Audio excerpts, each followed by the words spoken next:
It started with a warning from the heart of Ouagadougou, under the scorching sun. Ibrahim Traoré stepped forward and addressed the world not with diplomatic polish, not with ambiguity, but with fire in his voice. One more move, and we respond.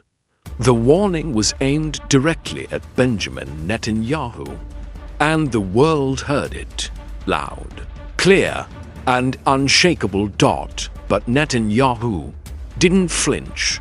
He didn't pause. He didn't even acknowledge it. Instead, he pushed forward with what many are now calling one of the most reckless miscalculations in modern geopolitical history.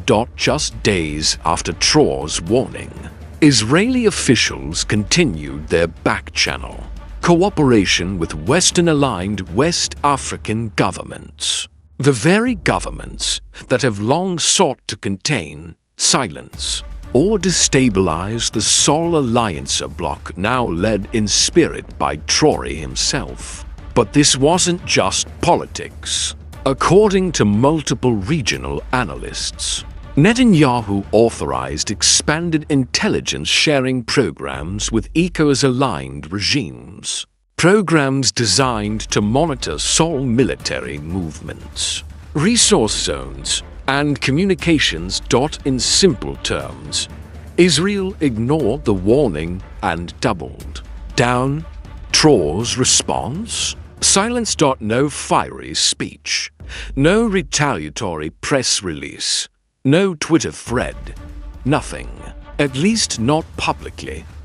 But behind the silence, something was moving, strategic, calculated, intentional.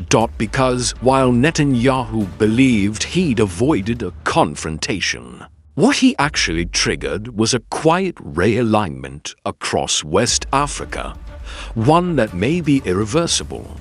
Within 2 weeks of Netanyahu's move, Burkina Faso, Mali, and Niger announced a new level of military coordination: joint command centers, shared intelligence frameworks, and cooperative border patrols to counter foreign-backed destabilization.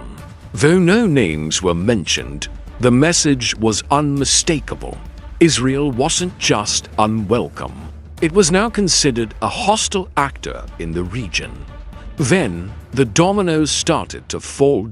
In Niger, leaked government memos suggested Israeli-manufactured drones were denied airspace over several northern territories. In Mali, diplomatic observers noted a sudden expulsion of 3 Western-backed NGOs suspected of covert intelligence gathering. And in Burkina Faso, Traoré's government introduced legislation that would strip foreign mining firms of protection clauses, especially those linked to Israeli-European partnerships. That wasn't just policy, it was retaliation, but not in the way Netanyahu expected. This wasn't the kind of retaliation you see on television. This wasn't about missiles or bombings or chest-thumping declarations. This was something different, something smarter. Traoré understood that power doesn't always roar. Sometimes it whispers and still shakes the ground beneath it. And the ground in West Africa? It's shifting fast. Across the region, the people have noticed. In Ouagadougou, thousands marched in silence, holding signs that read, "Warn once." The rest is strategy. It wasn't a chant. It was a declaration. Traoré's refusal to repeat himself had become a symbol of strength, not weakness. And while Western analysts initially dismissed the silence as indecision, they've now begun publishing reports on what they call Africa's strategic awakening. Because this isn't just about Netanyahu anymore. This is about a new generation of African leaders, unapologetic, uncolonized, and unafraid, who are choosing sovereignty over submission. and it's being led by Ibrahim Traoré. But Netanyahu's gamble didn't just fail politically, it backfired diplomatically. At the African Union summit in Addis Ababa, several member states refused to meet with Israeli envoys. In public forums, African youth activists began drawing direct links between Israeli foreign policy and ongoing instability in the Sahel and in Tel Aviv. Silence. No press statement. No follow-up. Because Netanyahu, for all his power, understands one thing very clearly now.